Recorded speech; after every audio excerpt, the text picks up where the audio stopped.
Hello दोस्तों, स्वागत है आपका एक बार फिर से क्रॉन्च एकेडमी के शानदार प्लेटफॉर्म पे। तो कल हम पढ़ रहे थे प्रधानमंत्री और मंत्रिपरिषद। ठीक है, तो हमने कहाँ पे, जहाँ तक हम पढ़ चुके, क्या पढ़ चुके हम आखिरी की, जो क्या है ये प्रमुख संस्थानों का प्रमुख होता है हमारे पास में। ठीक है, कुछ संस्थाओं का प्रमुख भी होता है। इसके आगे जो हम आज पढ़ेंगे, क्या पढ़ना है हमें कि प्रधानमंत्री और मंत्रिपरिषद के संबंध में क्या क्या कर्तव्य होते हैं, क्या क्या सलाह दी जाती है राष्ट्रपति को, अगर राष्ट्रपति शासन भी लगाना है किसी राज्य के अंदर। राष्ट्रपति शासन किसके द्वारा लागू किया जाता है? राष्ट्रपति के द्वारा। किस आर्टिकल में मेंशन है? सबसे पहले वो आर्टिकल ही हम देख लेते हैं। ठीक है, राष्ट्रपति शासन की बात हम कर रहे हैं। ठीक है, किसकी? राष्ट्रपति शासन की। राष्ट्रपति शासन की। ठीक है, राष्ट्रपति शासन किस आर्टिकल में? आर्टिकल 356 में। ठीक है, तो ये क्या है? राष्ट्रपति द्वारा मंत्रिपरिषद की सलाह पर, राष्ट्रपति द्वारा मंत्रिपरिषद की सलाह पर।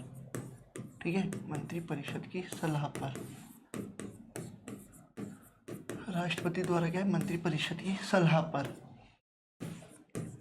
लागू किया जाता है। ठीक है, मंत्रिपरिषद की सलाह पर क्या है? लागू किया जाता है। ठीक है, किसी भी राज्य के अंदर की बात कर रहा हूँ मैं, किसी भी राज्य में लगाया जा सकता है ये। ठीक है, हमारे पास में राष्ट्रपति शासन किसकी सलाह पे लगाया जाता है? मंत्रिपरिषद की सलाह पे। एक बात और ध्यान रखनी है अपने को कि मंत्रिपरिषद क्या है? सामूहिक रूप से तो लोकसभा के, आगे पेज पे लिख लेते, चलो स्लाइड्स बहुत है अपने पास में, कोई दिक्कत नहीं है। ठीक है, क्या? मंत्रिपरिषद सामूहिक रूप से, क्या? सामूहिक रूप से, मैं सामूहिक की बात कर रहा हूँ मतलब।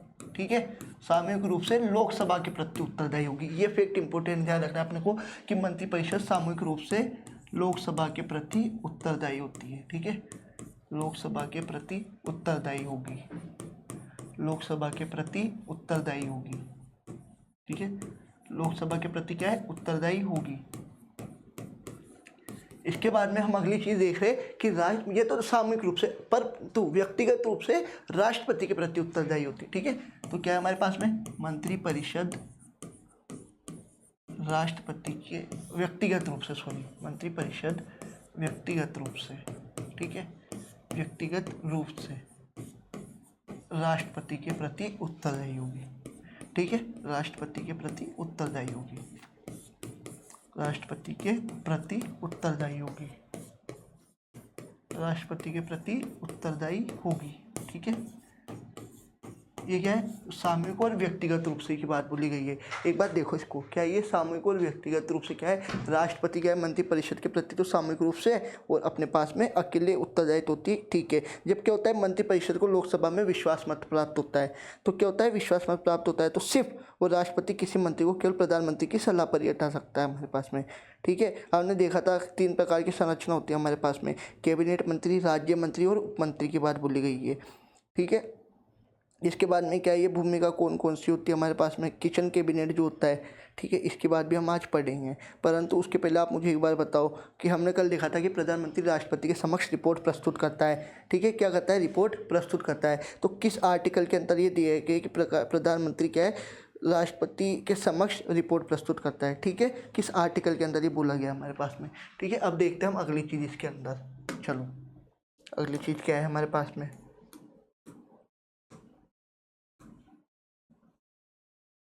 चलो या, अरे तो वाइट ही आई है, गलत। चलो ठीक है, अगला है हमारे पास मंत्रिपरिषद। ठीक है, क्या है? मंत्रिपरिषद। अगर लोकसभा विघटित हो जाती है ना, तो भी मंत्रिपरिषद विघटित नहीं होती। ठीक है, मंत्रिपरिषद लोकसभा विघटित होने पर भी, मंत्रिपरिषद लोकसभा विघटित होने पर, मंत्रिपरिषद लोकसभा विघटित होने पर भी क्या है? विघटित नहीं होती है, होने पर भी विघटित नहीं होती है, होने पर भी विघटित नहीं होती है। ठीक है, विघटित नहीं होती है हमारे पास में। ठीक है, ये किसके अंदर बोला गया हमारे पास में कि मंत्रिपरिषद क्या है हमारे पास में? लोकसभा के विघटित होने पर भी विघटित नहीं होती है। ठीक है, इसके बाद हम आगे पढ़ेंगे, यहाँ तक हम पढ़ चुके हैं हमारे पास में। इसके बाद अगली चीज बोली गई है हमारे पास में कि मंत्रिपरिषद, ठीक है, क्या? मंत्रिपरिषद के अंदर मंत्रिपरिषद 3 भागों में हम पहले देख लेते हैं, ठीक है। कौन कौन से 3 पार्ट, एक बार दोबारा से रिवाइज कर लेते हैं। चलो 3 पार्ट देखते हैं कौन कौन से। एक तो है हमारे पास राज्य मंत्री, ठीक है। एक है हमारे पास में कैबिनेट मंत्री, सॉरी ऊपर दर्जे के हिसाब से तो करना है, ठीक है, वो अपन वरीयता के हिसाब से रख लेते हैं। तो सबसे पहले हमारे पास कैबिनेट मंत्री, क्या है, कैबिनेट मंत्री। कैबिनेट मंत्री के बाद है हमारे पास राज्य मंत्री, ठीक है। फिर एक है हमारे पास में उपमंत्री, उपमंत्री ये कल भी हम क्लास में देख चुके थे, एक बार दोबारा देख लो आप, ये रहे भाई, ठीक है। चलो इसको देख के बताओ आप एक बार कि यही लिखा हुआ है क्या हमारे पास में। कैबिनेट मंत्री के अंदर क्या है हमारे पास में, एक तो होते, पानी पी लेता हूँ मैं जब तक। कैबिनेट मंत्री, मंत्रिपरिषद, राज्य मंत्री भी 2 प्रकार के होते हैं, एक तो स्वतंत्र प्रभार वाले होते हैं, एक राज्य मंत्री स्वयं होते हैं। फिर एक होता है हमारे पास में उपमंत्री, ठीक है। क्या होते हैं, उपमंत्री होते हैं हमारे पास में। इसके बाद में हमारे पास में क्या होता है, अगला जो हमारे पास में अगली चीज़ है कि वो बोले गया है कि उपमंत्री। अब देखो सबसे पहले हमने क्या देखा था, कल कैबिनेट मंत्री देखा था, ठीक है। कैबिनेट मंत्री के अंदर क्या बोला गया हमारे पास में कि कैबिनेट मंत्री के उदाहरण हम देखे थे, एक तो वित्त मंत्री देखा था, रक्षा मंत्री देखा था हमने, और एक हमारे पास में क्या देखा था हमने, गृह मंत्री देखा था, ठीक है। गृह मंत्री के बाद में हमने क्या देखा हमने देखा राज्य मंत्री। तो राज्य मंत्री के अंतर्गत क्या है हमारे पास में, राज्य मंत्री 2 प्रकार के होते हैं। एक तो राज्य मंत्री जो होते हैं जो कि कैबिनेट मिनिस्टर के अंतर्गत कार्य करते हैं, ठीक है। कैबिनेट मिनिस्टर के अंतर्गत कार्य करने के बाद में एक होते हैं स्वतंत्र प्रभार वाले, जिनके पास खुद का वो खुद का क्या होता है, एक मंत्रालय दिया जाता है, आवंटित किया जाता है हमारे पास में, ठीक है। आवंटित किए जाने के बाद में उपमंत्री, जो कि उपमंत्री किसके अंतर्गत कार्य करते हैं हमारे पास में, राज्य मंत्री के अंतर्गत कार्य करते हैं हमारे पास में, ठीक है। यहाँ तक हम पढ़ चुके हैं। अब इसके बाद में क्या है हमारे पास में, क्या कोई विधिक उत्तरदायित्व की हम बात करेंगे, ठीक है। किसकी बात करेंगे, विधिक उत्तरदायित्व की बात कर रहे हैं हमारे पास में, ठीक है। विधिक उत्तरदायित्व की बात करते हैं, चलो लिख लेते हैं हम आगे, ठीक है। विधिक उत्तरदायित्व, चलो यहाँ तक हम पढ़ चुके हैं। मैं आपको एक बार हट जाता हूँ मैं साइड में से स्लाइड, क्योंकि कल लिखा हुआ था, ठीक है हमने, तो मैं चाहता हूँ आप एक बार रिवाइज करो इसलिए। चलो अब है हमारे पास मंत्रिपरिषद, मंत्रिपरिषद को विधिक अधिकार यानी विधिक उत्तरदायित्व, विधिक उत्तरदायित्व की बात बोलिए, ठीक है। विधिक उत्तरदायित्व, विधिक उत्तरदायित्व थोड़ा सा बोल्ड कर लेते हैं। विधिक उत्तरदायित्व प्राप्त नहीं होता है, ठीक है, ये वाला सही है। विधिक उत्तरदायित्व प्राप्त नहीं होता है, ठीक है।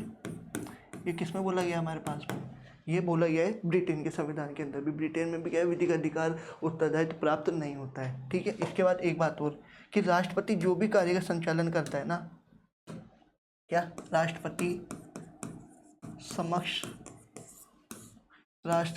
समस्त कृत्य मंत्रिपरिषद, ठीक है, मंत्रिपरिषद व पीएम की सलाह पर करता है, मंत्रिपरिषद व पीएम की सलाह पर करता है, ठीक है। मंत्रिपरिषद व पीएम की सलाह पर करता है, ठीक है। ये बात इसके अंदर बोली गई है हमारे पास में कि मंत्रिपरिषद पीएम की सलाह पर क्या करता है, राष्ट्रपति समस्त कृत्य करता है हमारे पास में, ठीक है। यहाँ तक हम पढ़ चुके हैं। इसके बाद जो हमें अगली चीज़ देखनी है, ठीक है, अब राष्ट्रपति कम से कम एंड में होने वाला है ये टॉपिक हमारे पास में, कुछ ज़्यादा है नहीं इसके अंदर। अब तो देखो पीएम व मंत्रिपरिषद क्या होते हैं हमारे पास में, कार्यकारी शक्ति इनके पास होती है, कार्यकारी शक्तियों के प्रमुख, कार्यकारी शक्तियों के प्रमुख होते हैं, कार्यकारी शक्तियों के प्रमुख यानी वास्तविक प्रमुख जिन्हें हम बोलते हैं, वास्तविक सत्ता संचालन, ठीक है। क्या ये वास्तविक सत्ता संचालन, वास्तविक सत्ता संचालन ये इसके अंदर बोला गया है हमारे पास में। परंतु ठीक है, अब क्या कि जो राष्ट्र, ये तो वास्तविक सत्ता संचालन तो है, और राष्ट्रपति क्या है, नाम मात्र का,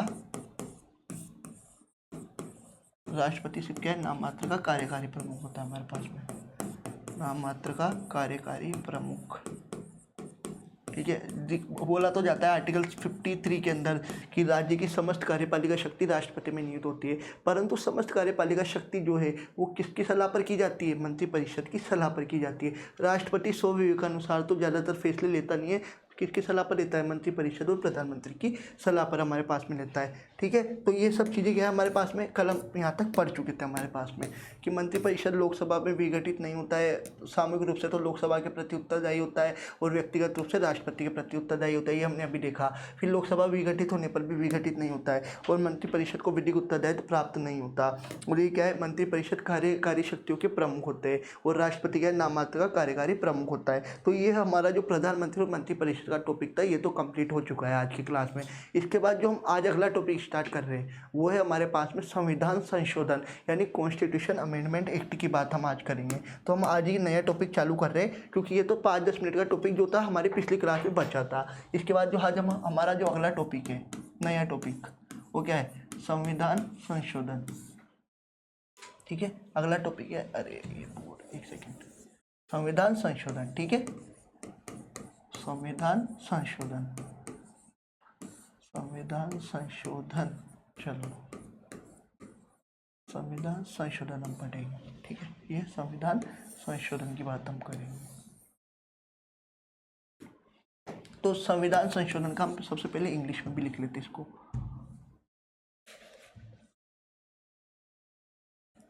कॉन्स्टिट्यूशन, कॉन्स्टिट्यूशनल, ठीक है, अमेंडमेंट एक्ट, संविधान संशोधन अधिनियम यानी कॉन्स्टिट्यूशन अमेंडमेंट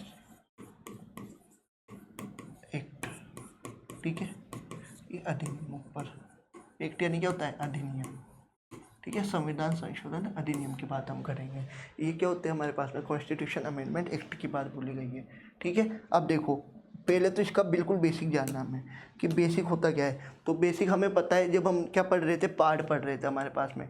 ठीक है, क्या पढ़ रहे थे हम? पार्ट्स पढ़ रहे थे। तो पार्ट्स के अंदर आप मुझे बताओ किस पार्ट्स के अंदर हमने देखा था?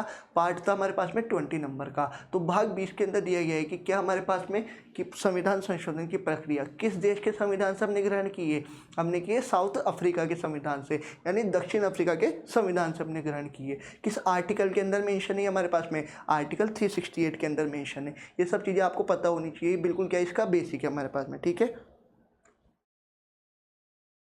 क्या क्या देखा हमने? हम देख रहे हैं सबसे पहले कौन सा आर्टिकल है? आर्टिकल 368 है हमारे पास में। इसके बाद में हमारे पास सेकंड चीज़ क्या है? कौन से भाग के अंदर है? तो पार्ट 20 के अंदर है हमारे पास में।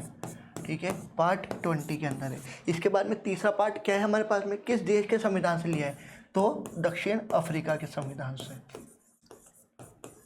दक्षिण अफ्रीका के संविधान से। पहली बात सीक्वेंस से याद करना ही नहीं अपने को संविधान संशोधन। ठीक है, जो जो मेन आर्टिकल्स है, जो जो मेन संविधान संशोधन है वो तो आज हम लिखेंगे। इसके बाद में जो कल बाकी के जो संविधान संशोधन बचेंगे वो हम कल की क्लास में देखेंगे, पर पहले आज मेन तो हम देख ही लेंगे। परंतु उसके पहले संविधान संशोधन देखने से पहले आप मुझे ये बताओ, संविधान संशोधन जो किस में पेश आता है? वो सबसे पहले केंद्र सरकार के द्वारा पेश किया जाता है, पहले राष्ट्रपति की पूर्व अनुमति से पेश किया जाता है। ठीक है, क्या राष्ट्रपति अगर कोई संशोधन होने के बाद उसे राष्ट्रपति के पास भेजा जाता है तो क्या उसे पुनर्विचार के लिए भेज सकता है? बिल्कुल भेज सकता है। ठीक है, तो राष्ट्रपति विधेयक को, ठीक है, विधेयक को पुनर्विचार के लिए मंत्रिपरिषद के पास भेज सकता है। किसी भी संविधान संशोधन विधेयक की बात कर रहा हूँ मैं, विधेयक को पुनर्विचार के लिए मंत्रिपरिषद को वापस लौटा सकता है, मंत्रिपरिषद को वापस लौटा सकता है। ठीक है, वापस लौटा सकता है, वापस लौटा सकता है। ठीक है, मंत्रिपरिषद को वापस लौटा सकता है। पर आप मुझे एक बात और बताओ, मंत्रिपरिषद को लौटा देगा, परंतु, ठीक है, परंतु मंत्रिपरिषद द्वारा क्या, एक बात मुझे बताओ, मंत्रिपरिषद ये पुनर्विचार की जो सलाह है उसे मानने के लिए बाध्य होती है? बिल्कुल भी बाध्य नहीं होती है। तो मंत्रिपरिषद द्वारा उसे वापस राष्ट्रपति को भेजने पर, राष्ट्रपति को क्या साइन करने होंगे, उसे वापस राष्ट्रपति को भेजने पर ठीक है, राष्ट्रपति को भेजने पर राष्ट्रपति उस पर हस्ताक्षर कर देगा। ठीक है, उस पर हस्ताक्षर करेगा। ठीक है, ये किसके अंदर बोला गया हमारे पास में संविधान संशोधन की प्रक्रिया, कोई भी विधेयक जो प्रस्तुत किया जाता है। ठीक है, ये तो इसके अंदर बोल लिया। अब हम एक एक करके मेन जो आर्टिकल्स है वो देखना चालू करते हैं। ठीक है, कौन कौन सा संविधान संशोधन हुए हमारे पास में। तो जैसे सबसे पहले फर्स्ट कॉन्स्टिट्यूशन अमेंडमेंट एक्ट देख लो आप। ठीक है, फर्स्ट कॉन्स्टिट्यूशन अमेंडमेंट एक्ट था हमारे पास में 1951 के अंदर।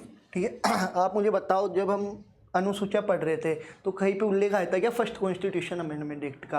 8 संविधान के अंदर, तो मूल संविधान में कितनी अनुसूची थी? 8 अनुसूची थी। तो पहले तो एक बार अनुसूची रिवाइज कर लेते हैं। पहली अनुसूची में क्या था? संघ के राज्य, नाम और क्षेत्र की बात। 2 तारीख को क्या थी? सैलरी यानी वेतन भत्तों की बात बोली गई थी हमारे पास में। तीसरे में क्या थी? शपथ। चौथे में राज्यसभा की सीटों का आवंटन। फिफ्थ के अंदर क्या बोला था हमारे पास में? अनुसूचित क्षेत्र और जनजाति क्षेत्रों के प्रशासन के संबंध में। छठी में बोला है एटीएम, यानी एटीएम में क्या नहीं है? मनी नहीं है। सातवें में समवर्ती सूची, संघ सूची, राज्य सूची की बात बोली गई थी। आठवें में क्या थी? मूल भाषाओं का उल्लेख हमें देखने को मिला था। अब जो 9वीं अनुसूची थी वो किससे संबंधित थी? भूमि अधिग्रहण से संबंधित थी। तो भूमि अधिग्रहण से संबंधित जो अनुसूची थी वो किस अमेंडमेंट के द्वारा जोड़ी गई थी संविधान में? फर्स्ट कॉन्स्टिट्यूशन अमेंडमेंट 1951 के द्वारा जोड़ी गई थी। ठीक है, इसके अंदर बोला गया है फर्स्ट कॉन्स्टिट्यूशन अमेंडमेंट 1951 के द्वारा क्या जोड़ी गई? 9th शेड्यूल ऐड किया गया हमारे पास में। ठीक है, 9th शेड्यूल जोड़ी गई। ठीक है, यानी भूमि अधिग्रहण से संबंधित मामले। किससे संबंधित? भूमि अधिग्रहण से संबंधित। भूमि अधिग्रहण से संबंधित। भूमि अधिग्रहण से संबंधित मामले। ठीक है, भूमि अधिग्रहण से संबंधित। ठीक है, भूमि अधिग्रहण से संबंधित मामले इसके अंदर हमारे पास में बोले गए। ठीक है, ये क्या है? फर्स्ट कॉन्स्टिट्यूशन अमेंडमेंट है हमारे पास में। ठीक है, अभी मैं सिर्फ आज मेन बताऊंगा, जो बाकी के मुझे पता है पूरे आते हैं पर अपन कल लिखेंगे उनको, पर आज मेन देख लेते हैं जो कि एग्जाम से रिलेटेड पूछे जाते हैं। आपके एग्जाम में पूछे जाने की क्या संभावना ज़्यादा रहती है हमारे पास में। ठीक है, चाहे आप आरएस भी दोगे तो आरएस के अंदर भी कॉन्स्टिट्यूशन अमेंडमेंट एक्ट पूछे जाते हैं। ठीक है, और आजकल तो जजमेंट और पूछता है, जजमेंट देके पूछता है कि किस केस से रिलेटेड था, तो वो एक क्लास हम अलग कर लेंगे जजमेंट्स की। पर पहले फर्स्ट कॉन्स्टिट्यूशन अमेंडमेंट 1951 की हमने बात करी। इसके बाद हम जो अगले अमेंडमेंट की बात करते हैं वो 7th कॉन्स्टिट्यूशन अमेंडमेंट एक्ट। कब हुआ? 1956 में हुआ। इसके द्वारा क्या बोला गया कि 2 या 2 से अधिक राज्यों के लिए एक राज्यपाल हो सकता है। ठीक है, क्या बोला गया है कि 2 या 2 से अधिक राज्यों के लिए एक राज्यपाल हो सकता है। इसके अलावा राज्यपाल की नियुक्ति की गई थी, और ये राजस्थान विधानसभा जो थी हमारे पास में 1 नवंबर 1956 को। ठीक है, तो ये 7वें संविधान संशोधन द्वारा राज्यपाल की नियुक्ति बोली गई थी। सरदार गुरुमुख निहाल सिंह को क्या है? राजस्थान का राज्यपाल, जो प्रथम राज्यपाल थे, कौन थे? सरदार गुरुमुख निहाल सिंह, उनको नियुक्त किया गया था हमारे पास में। ठीक है, तो क्या 2 या 2 से अधिक राज्यों के लिए, 2 या 2 से अधिक राज्यों के लिए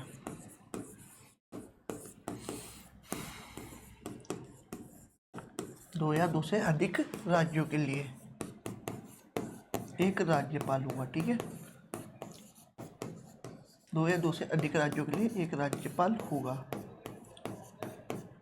ये भी अपने को क्या है? ध्यान रखना है इसके अंदर। ठीक है, ये बात हुई। अभी सिर्फ मेन पढ़ रहे, कल हम जो बाकी के, मुझे याद है 5th अमेंडमेंट भी बेरूबाड़ी संघ से विवाद को लेकर संबंधित है वो हमारे पास में। ठीक है, वो भी हम देख लेंगे, पर पहले मेन देख लेते हैं जो एग्जाम्स में पूछे जाते हैं हमारे पास में। तो अगला है हमारे पास में 10th कॉन्स्टिट्यूशन अमेंडमेंट एक्ट 1961। 1960 में क्या हुआ था? जब हमने पढ़ा था, देखा था, 1960 में महाराष्ट्र से गुजरात अलग हो गया था। फिर 10th अमेंडमेंट आया, तो अब देखो D4 10 होता है, तो D4 ही क्या जोड़ देंगे हम? दादरा और नागर हवेली को। ठीक है, क्या? दादरा नागर हवेली को, दादरा नागर हवेली, सॉरी दादरा वो नहीं है, दादरा नागर हवेली है। ठीक है, Dadra Nagar Haveli.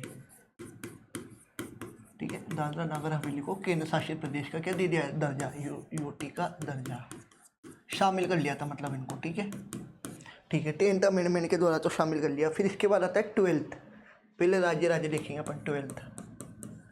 12th constitution amendment अब मुझे एक बार बताओ, 12 से बार आता है, तो बार कहाँ पे सबसे ज़्यादा? गोवा, गोवा और दमन दीव के अंदर, ठीक है। तो गोवा व दमन दीव, गोवा व दमन दीव, ठीक है। गोवा व दमन दीव को यूटी का दर्जा, किसका? यूटी का दर्जा। अब याद रखना, अभी सिर्फ गोवा को यूटी का दर्जा मिला है, जो गोवा को राज्य का दर्जा था वो मिला था 56th अमेंडमेंट 1987 के द्वारा, ठीक है। तो गोवा को क्या? राज्य का, यूटी का दर्जा, ये तो यूटी का हो गया। फिर राज्य का दर्जा किसको? गोवा को। तो गोवा को राज्य का दर्जा कब मिल गया हमारे पास में? 56th अमेंडमेंट 1987 के द्वारा, 56th अमेंडमेंट 1987 के द्वारा क्या गोवा को राज्य का दर्जा मिला था हमारे पास में, ठीक है। मैंने एक चीज़ आपको छूट गई हमारे पास में, जब हम ये पढ़ रहे थे प्रधानमंत्री और मंत्रिपरिषद, तो इसके अंदर क्या है, एक चीज़ और बतानी थी आपको। क्या बतानी थी? कि 91th अमेंडमेंट के द्वारा, ठीक है, 91th अमेंडमेंट 2003 के द्वारा ये तय किया गया कि कम से कम जो प्रधानमंत्री और मंत्रिपरिषद की जो संख्या है वो 15% होनी चाहिए, ठीक है, 15%। अब जैसे 200 का 15% निकालोगे आप, राजस्थान विधानसभा में 200 सीटें, 30 आ जाएगी अपने पास में, ठीक है। तो प्रधानमंत्री और मंत्रियों की सदस्य संख्या, प्रधानमंत्री और मंत्रिपरिषद के न्यूनतम संख्या, ठीक है, मंत्रिपरिषद की न्यूनतम संख्या, ठीक है, 15% से अधिक नहीं होगी। न्यूनतम संख्या 15% से अधिक नहीं, 15% से अधिक नहीं, ठीक है, 15% से अधिक नहीं, ठीक है। ये अपने को ध्यान रखना है, अधिक होगी, अधिक नहीं होनी चाहिए, मतलब अधिक क्या? न्यूनतम 15% रखनी है, ठीक है, न्यूनतम 15% होगी, ठीक है, 15% होगी, न्यूनतम 15% होगी हमारे पास में, ठीक है। ये अपने को ध्यान रखना है 91th अमेंडमेंट के द्वारा। अब जो हमारा अगला वो जो हम टॉपिक पढ़ रहे हैं, हमारे टॉपिक पे वापस आ जाते हैं हम। तो ये हमने देख लिया यहाँ तक, ठीक है, गोवा को राज्य का दर्जा दिया गया था। इसके बाद हमारे पास आता है 13वां अमेंडमेंट, ठीक है, 13th अमेंडमेंट, ये भी इसी में हुआ है, 13th अमेंडमेंट। इसके द्वारा क्या है ना, एक बताता हूँ, तीन नेत्र होते हैं, तो 3 नेत्र किसके होते हैं? शिव भगवान के। और शिव भगवान के गले में क्या विराजमान है? नाग, यानी नागालैंड। तो नागालैंड को राज्य का दर्जा, क्या? नागालैंड को राज्य का दर्जा, ठीक है, नागालैंड को क्या? राज्य का दर्जा प्राप्त था, राज्य का दर्जा। किसको? नागालैंड को राज्य का दर्जा मिला हुआ है 13th अमेंडमेंट 1962 के द्वारा। इसके बाद हमारे पास आता है 14th अमेंडमेंट। कौन सा आता है? 14th अमेंडमेंट 1963 आता है हमारे पास में। इसके द्वारा क्या है? पुदुचेरी को राज्य का दर्जा मिला हुआ, वो केंद्र शासित प्रदेश का, ठीक है, पुदुचेरी को यूटी का दर्जा, ठीक है, पुदुचेरी को क्या है? यूटी का दर्जा मिला था। इसके बाद हमारे पास आता है 15th अमेंडमेंट। कौन सा आता है हमारे पास में? 15वां अमेंडमेंट। तो देखो 15वां अमेंडमेंट बहुत इंपॉर्टेंट है, ठीक है, आप याद रखोगे। 15th अमेंडमेंट के द्वारा क्या किया गया? जो हाई कोर्ट से जो रिटायर्ड की आयु थी वो 60 से बढ़ाकर 62, मतलब जो हाई कोर्ट के जज रहते थे वो पहले 60 साल की उम्र में रिटायर्ड हो जाते थे, तो उनकी आयु बढ़ाकर कितनी कर दी गई? 60 से 62 वर्ष कर दी गई। तो हाई कोर्ट के जज यानी न्यायाधीशों की सेवानिवृत्ति की आयु, ठीक है, हाई कोर्ट के न्यायाधीशों की सेवानिवृत्ति की आयु, ठीक है, सेवानिवृत्ति की आयु 60 से बढ़ाकर 62 की गई। सेवानिवृत्ति की आयु 60 से बढ़ाकर 62 वर्ष कर दी गई। अब तो आपको याद रहेगा ना कब की गई थी? 15th अमेंडमेंट के द्वारा। ये भी कब हुआ था? 1963 में हुआ था। 60 से बढ़ाकर 62 कर दी गई, 62 कर दी गई थी, ठीक है, एक सेकेंड, 62 कर दी गई। चलो कोई नहीं, नीचे आपको दिख ही जाएगा, ऊपर कर देते इसको थोड़ा सा। हाँ अब देखो, दिख रहा है आप लोगों को? आई होप दिख रहा होगा। ये देखो यहाँ पे 60 से बढ़ाकर कितनी कर दी गई हमारे पास में? 62 वर्ष कर दी गई थी, ठीक है, ये आप ध्यान रखना। चलो 15 तक पढ़ लिया हमने। इसके बाद हम जो अगला हमारे पास में है 21, तीन यही लिख देता हूँ मैं। इसकी ट्रिक भी आपको पता है, आप क्रॉन्च एकेडमी के शॉर्ट्स पे जाके देखोगे 21 और 71 92 आता है हमारे पास में, ठीक है। तो तीन एक बार अमेंडमेंट और साथ में लिख लेते हैं। 21 अमेंडमेंट है हमारे पास में, कब हुआ है? 1967 में हुआ है हमारे पास में, ठीक है। 21 अमेंडमेंट कब हुआ था? 1967 में। आपने अगर शोर्ट्स देखे होंगे तो आपको पता होगा कि सिंधी भाषा को 15वीं भाषा के रूप में सूचित किया गया था।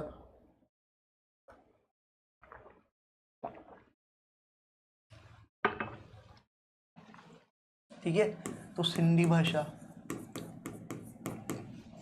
ठीक है, कौन सी भाषा? सिंधी भाषा को, सिंधी भाषा को, अरे क्या है वो, सिंधी भाषा को 15वीं भाषा के रूप में सूचित, सिंधी भाषा को 15वीं भाषा के रूप में सूचित, ठीक है, 15वीं भाषा के रूप में सूचित किया गया हमारे पास में, सूचित, ठीक है। 15। अब देखो 21 तक तो हम पढ़ लिया, अब पढ़ते हम 71 हमारे पास में। ये कब हुआ हमारे पास में? 1992 के अंदर। 71 अमेंडमेंट कब हुआ है? 1992 में हुआ है हमारे पास में। तो अब इसके द्वारा किनको जोड़ा गया? खमन को, KMN को जोड़ा गया हमारे पास में। KMN क्या क्या है? K फॉर है कोंकणी, कौन सी? कोंकणी। M फॉर है हमारे पास में मणिपुरी, कोंकणी मणिपुरी, और N फॉर है हमारे पास में नेपाली, कौन सी है? नेपाली। N फॉर क्या है हमारे पास में? नेपाली। अरे एक सेकेंड, क्या हो गया? N फॉर है नेपाली, नेपाली, मणिपुरी और कोंकणी, ठीक है। ये आप याद रखना। ये तो 15वीं थी, 16वीं, 17वीं और 18वीं। ये कौन सी थी? 15th, ये 16th, ठीक है, ये 17th और ये 18th। देखो भाई 16 ही लिख रहा है, पिछली बार शॉर्ट्स में गलती से 15 लिख गया था, तो बच्चों ने कमेंट करे थे हमसे, ठीक है। 21 और 71 हमने देखा है। अब देखो 21 और 71 आप जोड़ोगे तो क्या आएगा आपके पास में? 92 आएगा। तो अगले पेज पे हम क्या कर रहे हैं? देखो मैं लिख के बता देता हूँ एक बार और आपके पास में, 21 और 71, ठीक है। तो ये 21 हमने पढ़ लिया, 71 हम देख रहे हैं, तो 21 और 71 करेंगे तो 92 आएगा हमारे पास में। तो 92 अमेंडमेंट 2003 के द्वारा हम क्या पढ़ रहे हैं? पढ़ाई कर रहे हैं हम लोग। तो पढ़ाई किसके लिए कर रहे हैं? ताकि आप एक ऊंची पोस्ट पे जा सके। तो सबको क्या बनना होता है? डीएम। डीएम क्या होता है? District magistrate. तो सबको क्या बनना है? डीएम बनना है हमारे पास में, ठीक है। सबको क्या बनना है? डीएम। और देखो सिंधी एक भाषा थी, उस 71 में कितनी थी? 3 भाषा। तो अपन ने जब 21 और 71 जोड़ा तो यहाँ भी क्या जोड़ेंगे अपन? 4 भाषा। तो 1 और 3 कितनी? 4 भाषा। तो सबको क्या बनना है? डीएम बनना है हमारे पास में, ठीक है। तो अब देखो एस फॉर क्या? संथाली। एस फॉर क्या है? संथाली। बी फॉर है बोडो, डी फॉर है डोगरी और एम फॉर है मैथिली, ठीक है। एम फॉर क्या है हमारे पास में? मैथिली, ठीक है। तो संथाली, बोडो, डोगरी और मैथिली। बोडो, डोगरी, मैथिली, संथाली, इसका करेक्ट जो होता है वो क्रम होता है, पर मैंने सिर्फ सबको डीएम बनना है, ये ट्रिक से आपको याद रह जाएगा, ठीक है। तो 21, 71 और हमारे पास 92, 3 अमेंडमेंट तो ये हो गए। अब देखो एक होता है 22 अमेंडमेंट। कौन सा अमेंडमेंट हुआ था? 22 अमेंडमेंट हुआ था। कब हुआ था? 1969 के अंदर हुआ था हमारे पास में। तो इसके द्वारा क्या है? मेघालय को राज्य का दर्जा दिया गया था। किसको? मेघालय को, मेघालय को राज्य का दर्जा, ठीक है। मेघालय को राज्य का दर्जा मिला था किसके द्वारा? 22 अमेंडमेंट के द्वारा मेघालय को राज्य का दर्जा मिला था हमारे पास में, ठीक है। इसके बाद हम जो अगला हमारे पास अमेंडमेंट है वो है 24th अमेंडमेंट 1971 की बात है। कब की? 24th अमेंडमेंट 1971 के द्वारा। इसके द्वारा बोला गया कि राष्ट्रपति मंत्रिपरिषद की सलाह मानने के लिए क्या होगा? बाध्य होगा, ठीक है। क्या कर दिया गया इसके द्वारा? राष्ट्रपति को मंत्रिपरिषद की सलाह मानने के लिए बाध्य कर दिया गया था, ठीक है। राष्ट्रपति मंत्रिपरिषद की सलाह मानने के लिए क्या होगा? बाध्य होगा। पहले क्या होता था? बिल पास ही नहीं होते थे इसके लिए। राष्ट्रपति मंत्रिपरिषद की सलाह मानने हेतु बाध्य होगा, ठीक है। सलाह मानने हेतु बाध्य होगा, मानने हेतु बाध्य, और एक बार वापस पुनर्विचार के लिए भेज सकता है, परंतु दोबारा नहीं भेज सकता, ठीक है। पुनर्विचार के लिए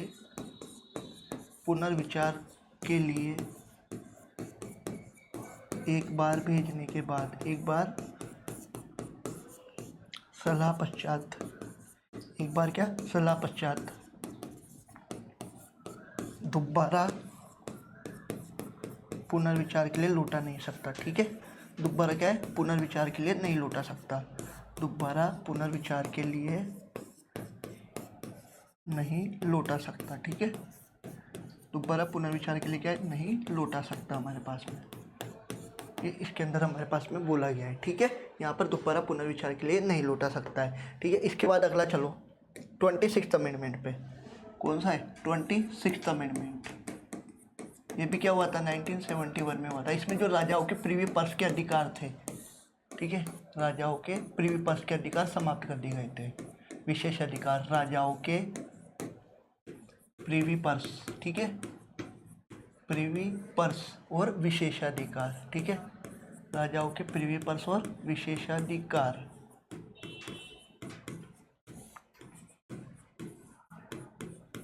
समाप्त कर दिए गए, ठीक है, समाप्त कर दिए गए थे।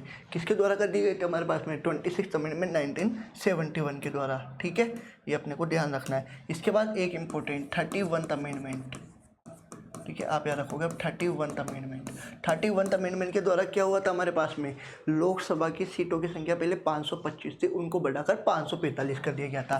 तो लोकसभा की सीटों की संख्या क्या? लोकसभा की सीटों की संख्या 106 अमेंडमेंट है, ठीक है, अभी तक 106 हो चुके हैं, पर 106 काम के नहीं है। जो मेन काम के ना वो ही अपना पढ़ना उद्देश्य है। अभी तक देखो अपन यहाँ से चालू करा अपन ने, ठीक है, तो 1 2, फिर इसके बाद में 3 4 के बाद में 5 6 7 के बाद 8 9, फिर इसके बाद में 10, फिर 11 12 और 13 14 हम पढ़ रहे हैं अभी। तो जो मेन होंगे ना वही हमें पढ़ने, आधे ही मेन है और आधे काम के नहीं है हमारे पास में जो है, ठीक है। संविधान संशोधन सब महत्वपूर्ण होते, किसी ना किसी कारण की वजह से होते, परंतु एग्जाम में जो पूछे जाते हैं उस पर ही मेन फोकस रखना है हमको। तो लोकसभा की सीटों की संख्या 525 से बढ़ाकर 545 कर दी, ठीक है, 525 से बढ़ाकर 545 की गई। 525 से बढ़ाकर क्या कर दी गई?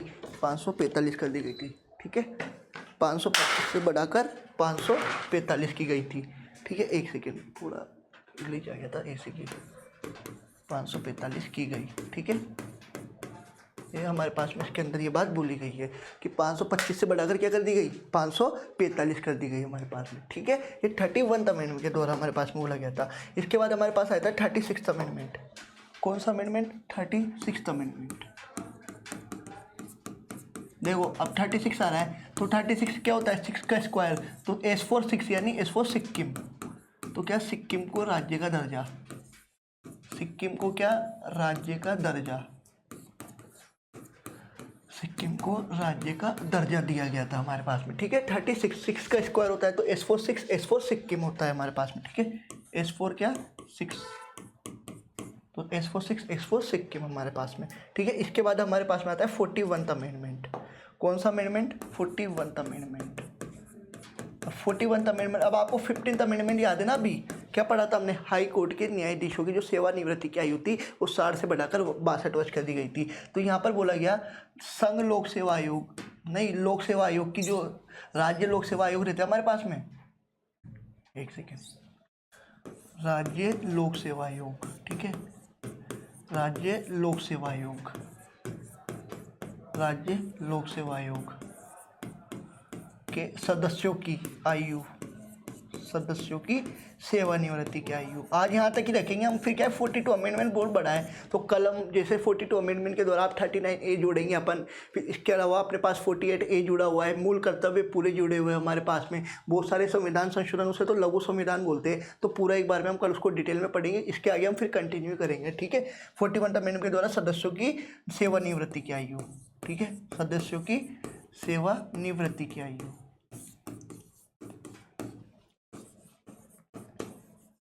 60 से बढ़ाकर 62 वर्ष की गई, ठीक है, 60 से बढ़ाकर 62 वर्ष की गई, 60 से बढ़ाकर क्या की गई? 62 वर्ष की गई, ठीक है। तो आज ये हमने क्या यहाँ तक देखा था?